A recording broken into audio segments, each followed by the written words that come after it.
our platform slide was being able to protect Active Directory, Exchange, SQL, SharePoint servers, all under that one roof. And fast forward all that 10 years of being here, we've really focused on virtual machines in the data center. We have an element of SaaS workloads, and we have an element of PaaS and IaaS potentially in the public cloud. We have Kubernetes, and we have containerisation, and everything in between. It's no longer just the four walls of the data center type thing. Unless you're running a web server that has everything inside that container, it never needs to reach out to any authentication database or authentication system. Okay, fair enough. You win. But ultimately, that application is always connected to something, whether it be inside the cluster or outside the cluster. If you get to the stage whereby, as a business, you say, oh, well, I want to buy an Oracle database or a SAP database or a SAP application for my finance system, and someone says, right, well, it's on Kubernetes. It's probably going to be at some point coming a staff shortage on that sort of thing, isn't there? I think the spanner in the works, as we started talking about the hypervisor Hunger Games there, and I've been calling it that, is that we've something on those lines, isn't it? I'm not sure. Something like that. A shift in the way we deploy scalable infrastructure is on the horizon with Kubernetes. There were examples at the Canoa Container Day as well, where companies run tens and thousands of pods. So it's absolutely doable. Hello, everybody, and welcome to this podcast. Today, the usual crew are lucky enough to be joined by Michael Cade. Hello, Michael. Say hello. Hey. Your mic's working. Good. That is a good start. Yeah. Good test. Okay, good. Michael is, well, I don't know what I'm saying. Alumni for Veeam is probably the right word. Possible all-knowing super being. Is that in your job title? I'm not sure. I don't have that yet, no. But I've been here a while, and I know where. I shouldn't say that either, should I? On a recording, that I know where all the bodies are. But I've been here a while. No, you're allowed to say that. That's perfectly acceptable. Okay, good. But I think your current role is global Field CTO. Spending a lot of time in fields.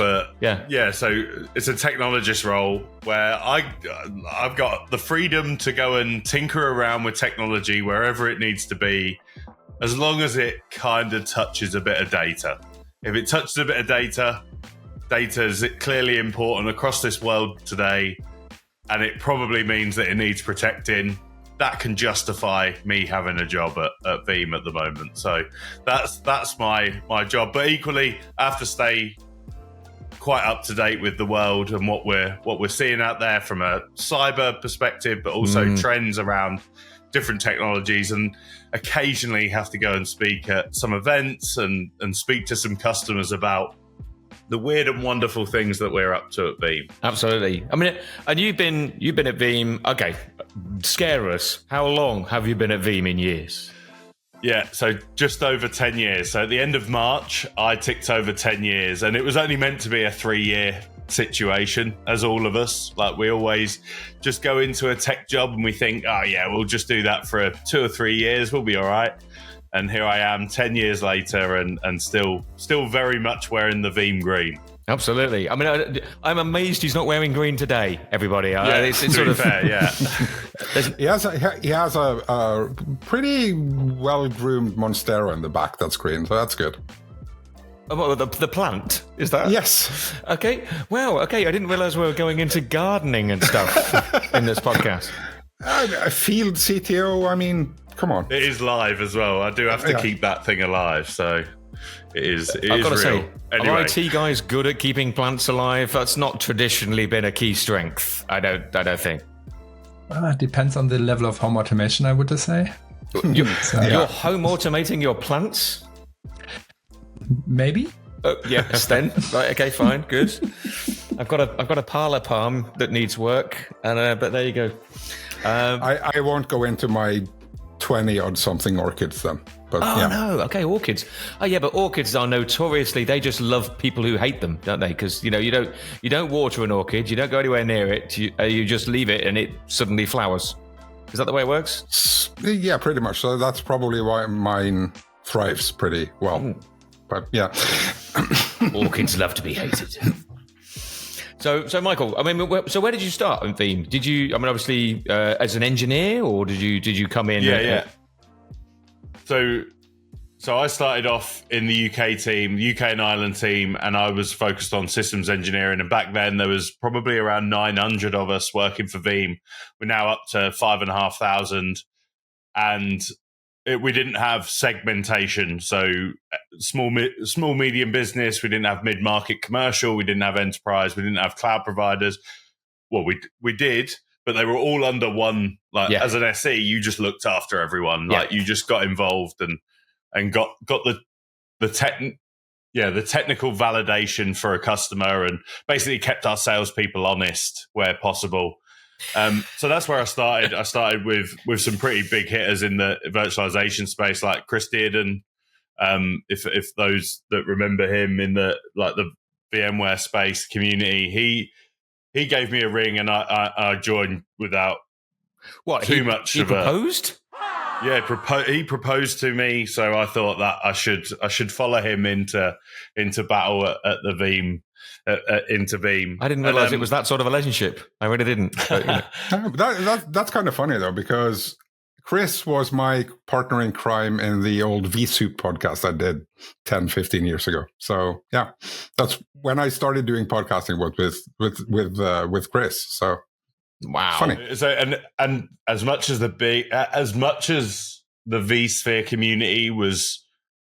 Well, it felt small, Christian, like I think, but it was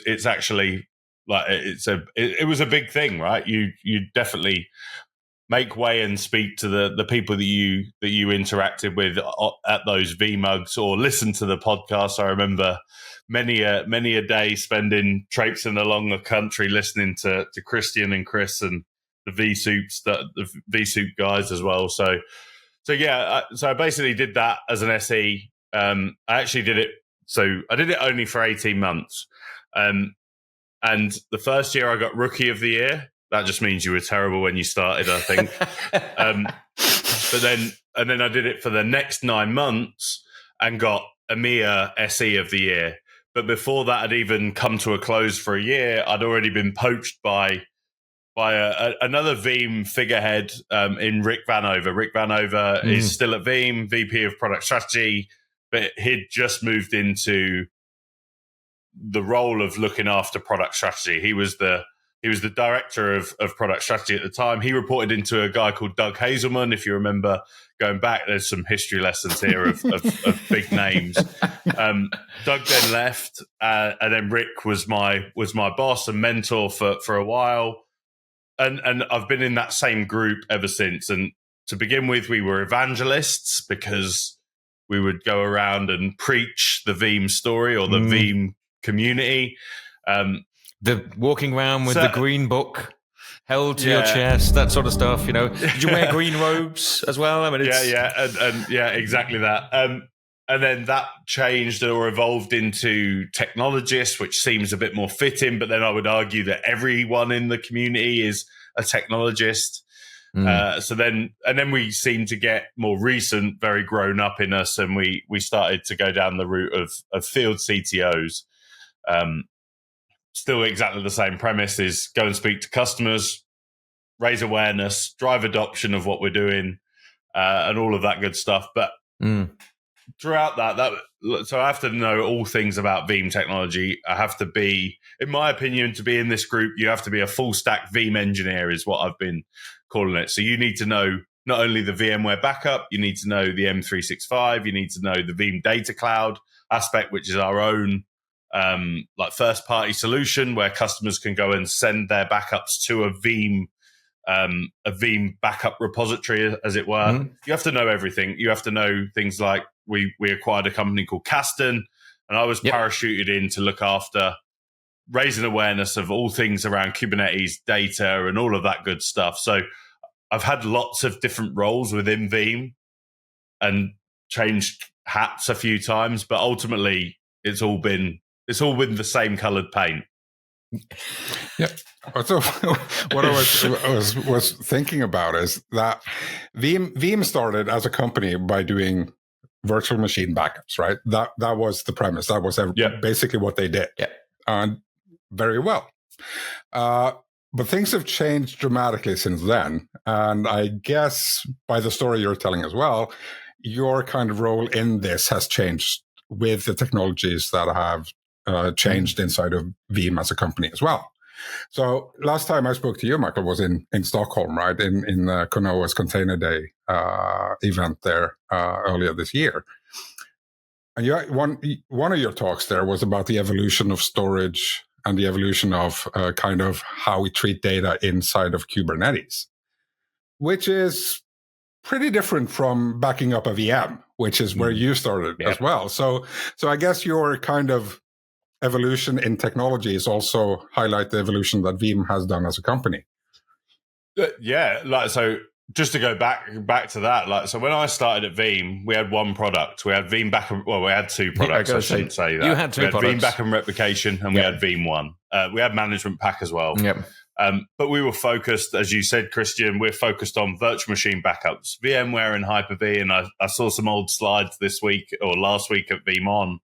And it's very fitting in that when we were talking about our platform slide was being able to protect Active Directory, Exchange, SQL, SharePoint servers, all under that one roof and being able to do it in an agentless fashion. Fast forward all that 10 years of being here, we've really focused on how to, and this is about following our customers, right, as well. And you guys have seen the same thing, is that no longer do we just have virtual machines in the data center. We have an element of SaaS workloads, and we have an element of PaaS and IaaS potentially in the public cloud. We have Kubernetes and we have containerisation and everything in between. And we have these multiple platforms across. It's no longer just the four walls of the data center type thing.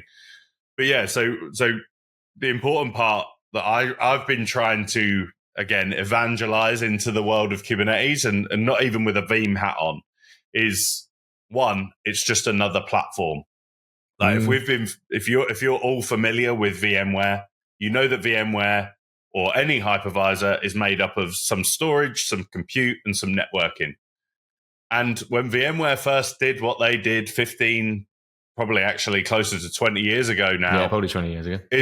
They used some weird and wonderful terminology that we use on our daily basis now in our daily conversations, whether it be things like storage vMotion or things like that weren't a thing beforehand. Could be raw device mappings, but the less we say about that, the better. Or software-defined networking and things like that. But ultimately, it's just another platform to run our virtual machines or to run our operating systems and our applications. And Kubernetes is the same. Kubernetes started off as a stateless platform. Arguably, it was always connected to some state somewhere. So if you think about a Kubernetes, unless you're running a web server that has everything inside that container, it never needs to reach out to any authentication database or authentication system or database or as a catalog or anything like that. Okay, fair enough. You win. You win the stateless versus stateful war, and I'll buy dinner. But ultimately, that application is always connected to something, whether it be inside the cluster or outside the cluster.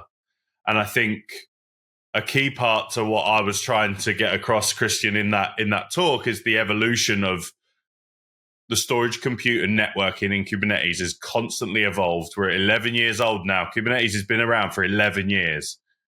Remember when VMware was around for 11 years? It was pretty mainstream. I think we might have been at version vSphere 4, maybe 5. That was about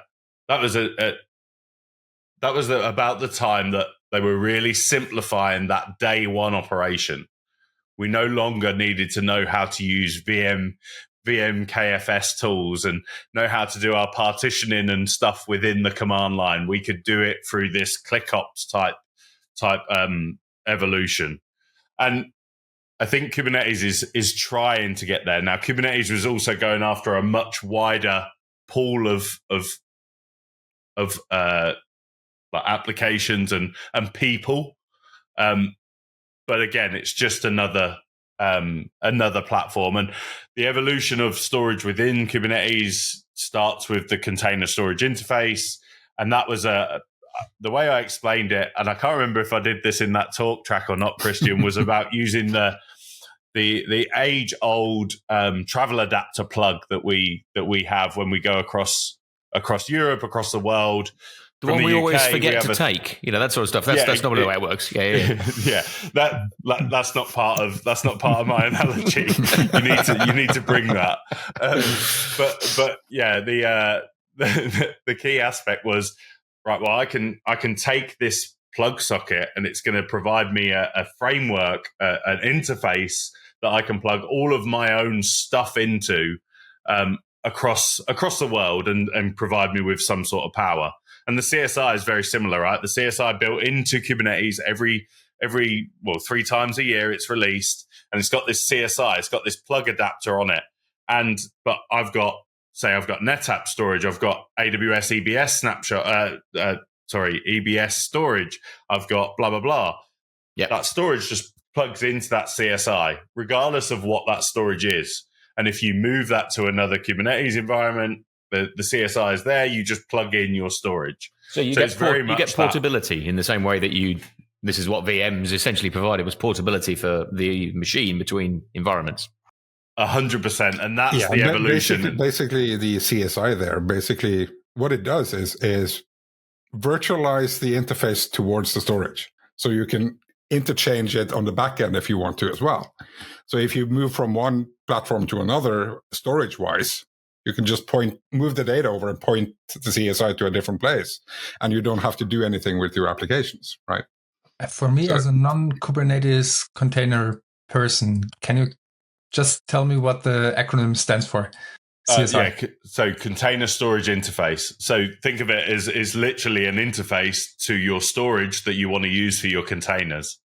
So I always try and work backwards because it makes more sense. It's an interface that allows the storage to that. So exactly that. So if you've got a Postgres, let's just be very simple. We've got a Postgres pod or a Postgres instance running inside of our Kubernetes environment. If that doesn't have persistent storage, every time you delete that pod, you're going to lose the tables and the important data that you have on it. So we bring in something called a persistent volume and a persistent volume claim. Think of it like a LUN within your virtual machine world or a VMDK. We know that VMDKs are important, so we want to back them up. We want to protect them, but ultimately that's where our data is going to live. And then PVs or PVCs, again, this gets into the terminology that we have to use something different. Can't use the same thing that we've already done. We use those acronyms. They sit on something called a storage class, and that storage class is backed generally in 2025 backed by something that has the container storage interface. So when we look at enterprise storage, like Pure Storage or NetApp or Dell EMC or Infinidat or blah, blah, blah, they've generally got a CSI driver that plugs into that CSI framework. Yeah. Does that limit us somewhat, though, from the point of view that traditionally the reason there are multiple different storage vendors out there is because they have different feature sets, different functions, different abilities. If we have a standardized interface, then in reality, one assumes that only a certain amount of those functions are virtualized through that interface. So, for example, if you're writing to a NetApp filer, you're not doing the same thing as if you're writing to an object store, and you're not doing the same thing as if you're writing to a SAN. So one doesn't have a file system, one is an object-oriented system, one has a file system. So does that not complicate things, or at least reduce the benefit of going to different providers? So I think, my take on that is we've provided this single interface, and it's not that you lock out certain features and functionality from enterprise storage, because anything can be raised upstream to the Kubernetes CSI. So we've seen storage vendors bring things like change block tracking into the ecosystem. We've seen things like volume snapshot classes and volume snapshots brought into that. Granted, though, like there are areas where there's storage replication that is potentially not native to CSI. So we're in this limbo land where we're waiting for that to take place or to come into the fold. And I think that's probably one of the areas of Kubernetes where we're massively lagging behind almost on both storage, networking, and compute is some of the key or fundamentals that we've had for many years is just simply not exposed to Kubernetes yet. The thing there is also that from the mindset where Kubernetes comes from, it was basically it started as everything should be stateless, right? So everything should be declaratively able to be reproduced at any given time. You just delete it and produce it again, and you're good, right? And then we come to the conclusion that wait a minute, we actually need that data to be persistent. So it's not that strange that it might be lagging behind on that part, because basically it was designed from the get-go to not have it. And then we're kind of putting it back into and creating these kind of enterprise features backwards instead of from the beginning. But then again, you also, I mean, the storage providers can classify their kind of capabilities within the CSI definitions as well. So you as a developer, when you ask for a volume, you need some persistent storage. You can basically define which attributes you need, and you get offered storage through the CSI that matches those attributes. So if you need hourly snapshots on the backend storage on the NetApp, you can provide that through the CSI, but it's taken care of on the NetApp side of things. But you ensure that the data lives on a volume that has those characteristics. Yeah, that's great, isn't it? So essentially, your application can say, I want low latency storage. I want this to go on the fastest disk you've got, please. And it goes and talks to the storage array and says, fastest disk, please. And the storage array goes, there you go. Have a nice flash drive to play with. So, and that's really powerful from the point of view of the developer doesn't even need to know anything about the storage array. They just need to write fastest storage, please, and away they go, which is really clever from a development perspective. Yeah, but as we've talked about here before as well, it abstracts everything away to the point that someone, if we don't have someone that understands how the underlying infrastructure actually works, and we leave everything up to developers that kind of just request things, how do you design the back end of that? How do you ensure that you can actually meet the requirements that they ask for? Because they can ask for everything at anything at any given time, and your backend might not be able to provide that kind of performance. So it's a tricky situation where you actually have to have people that understand the infrastructure, but also understand how the developers that create these applications, what they're actually asking for and why. Yeah, it's a double-edged sword. Yeah. So on that, one of the interesting things that we've seen out there is being able, like those developers that potentially don't have that infrastructure team that have shown an interest inside of Kubernetes. They've gone, oh, that's a developer thing. We're not going to look after that platform. VMware's mine. And that developer has gone, well, I don't have any storage. It's just local host. I don't have any local drives or systems to be able to store that persistence. I'm actually going to go and use AWS RDS. And they've gone and plugged into that, because then they don't have to worry. They can have the speed. They can pick and choose. The credit card does it for them, and everything just works. And that we're seeing that as a deployment pattern. And don't get me wrong, it works. But what you have to consider is if your Kubernetes cluster is on-prem in your data center and you're connecting outside to an RDS instance, a developer maybe cares, maybe doesn't, has to think about the latency at that point. So you're just moving the problem around.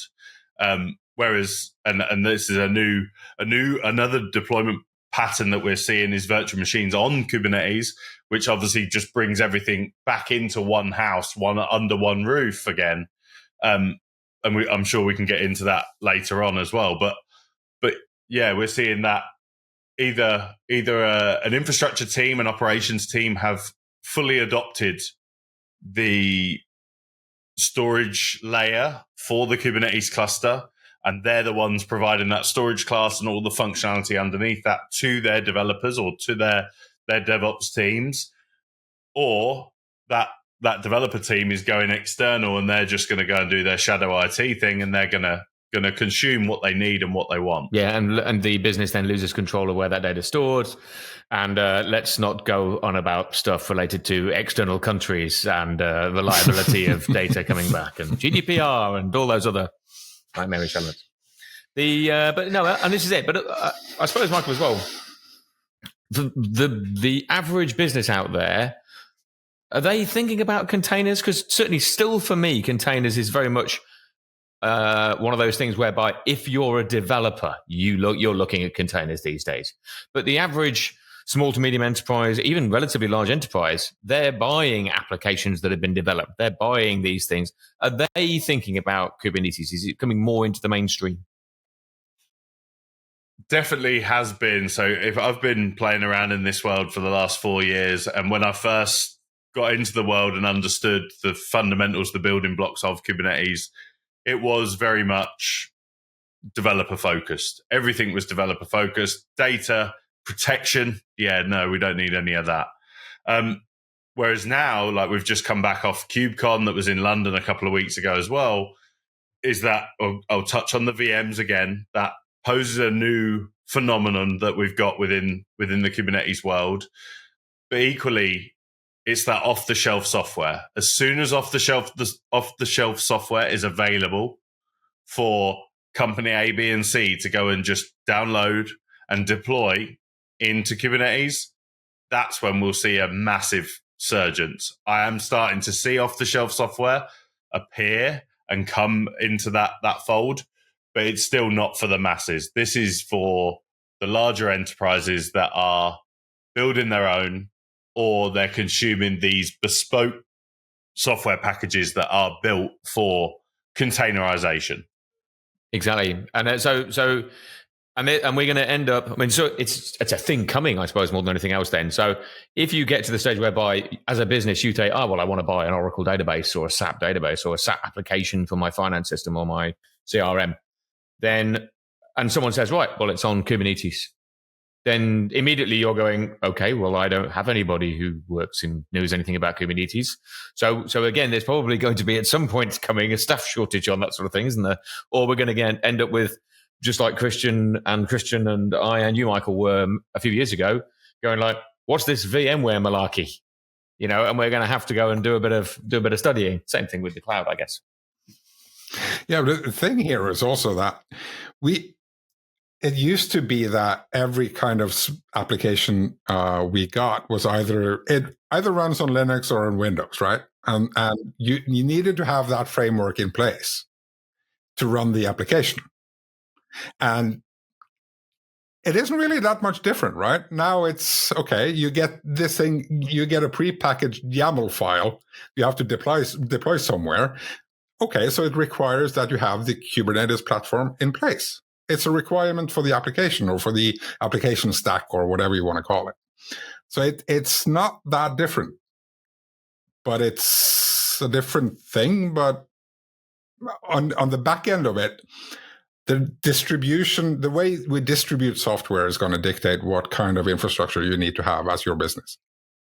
I'd agree, but I'd also say that it is confusing for someone to initially grasp. At the end of the day, you're not running a VM. You're not even running a container. You're running a pod. I mean, it's like 3 layers lower to a certain extent than what most people are used to. So it's a very different animal for people to pick up. I mean, you mentioned Oracle, you mentioned Microsoft SQL or whatever, right?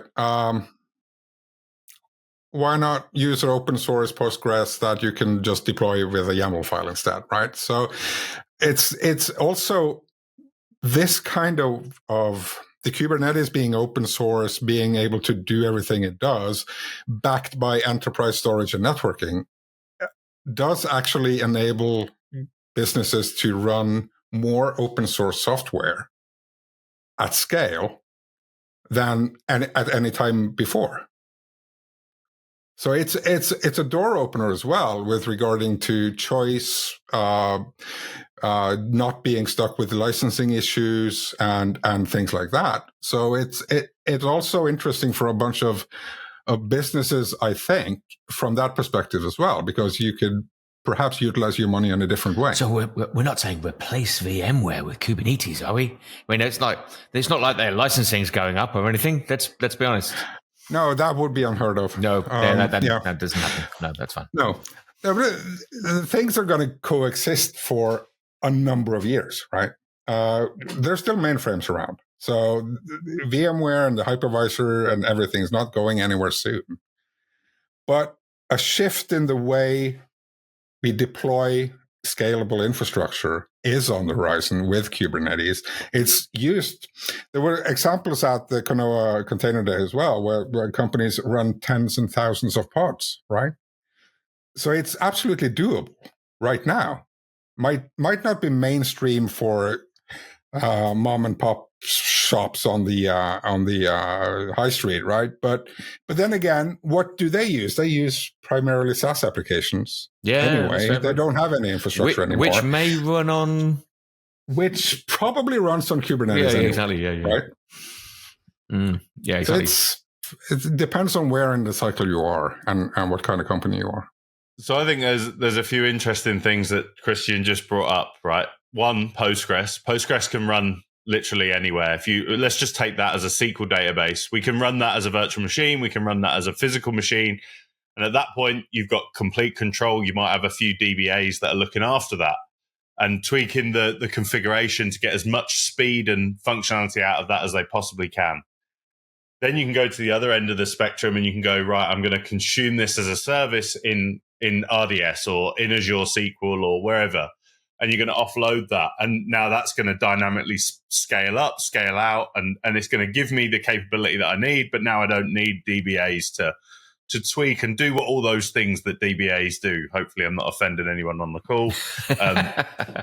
But then you've got this middle ground of Kubernetes and running it here as an operator or as a stateful set or using that YAML as Christian mentioned. But ultimately it's very much more akin to that roll your own. You're going to get the same. You're going to get the tweakability. I don't know if that's a word. I'm using it though. I'm going for it confidently. Exactly. The tweakability of it when it's in Kubernetes. But if you think that you're going to do that in Kubernetes with a stateful set with an operator and you're going to get the same experience that AWS can give you where they're making $700 billion in revenue with data centers here, there and everywhere and SREs across the part, like you're not going to get that same. You can get some of the same experience, but you're not going to be able to replicate what RDS. So you've got all of this choice, and Christian mentioned choice a couple of times. Is that you've got and the beauty of this as well goes back to your point, Tony, around portability. This is just a Postgres database. I can lift and shift that database from A to B to C and back to A again if need be.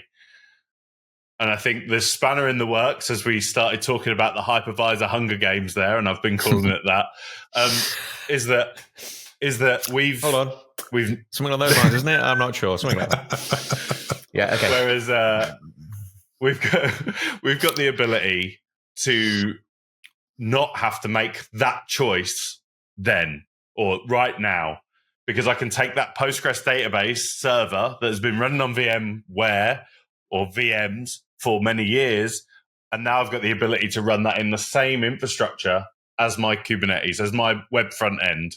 And now we haven't got to traverse networks, sometimes sites. It's right next to things. So I think that's the exciting bit of what we're going to see over the next 12 to 18 months. This KubeVirt project that is backed. So KubeVirt is the open source layer of running virtual machines on Kubernetes. Companies like Red Hat have coined the term like OpenShift virtualization, which is where you're going to be able to run your containers and your virtual machines under one management plane. SUSE have done the same with SUSE Harvester or SUSE virtualization. Many others have followed suit. But ultimately, this is just KVM under the hood that is putting a VM inside of a container. That's really what that is. And that's the pod that you spoke about, Tony, there as well. So, oh, great. But so now we've got a VM inside a pod, inside a container, inside a VM. The ultimate kind of thing there is, I mean, this KubeVirt is running VMs in Kubernetes, and VMware, what do you call it now? vSphere Kubernetes Service, formerly known as Tanzu, or formerly known as whatever. The software formerly known as Squiggle, something on those lines. Yeah, yeah. That was the other way around, right? So that's basically started with VMs, and then you add Kubernetes on top of it. So that's approaching it from the other side. But the end goal here is basically unifying management either way. Yeah. So it depends on which angle you're attacking it from. But the craziest kind of example I've seen of that was a former colleague of mine who ran Tanzu on vSphere with virtual machines running inside of vSphere on a nested ESXi host running as a container. Oh, okay. Some guys have way too much time. Very resource intensive. Just a tad. It wasn't really effective, but it was kind of fun to see how it worked. Wow. So, yeah. Fascinating discussion on, well, I don't know. I'm not entirely sure about the sort of like things inside of things inside of things. It's getting a bit Alice in Wonderland. But thank you, Michael. Inception. Yes, it is. We're down to a VM Inception. Thank you, Michael, very much for joining us. Much appreciated. Thank you, both Christians.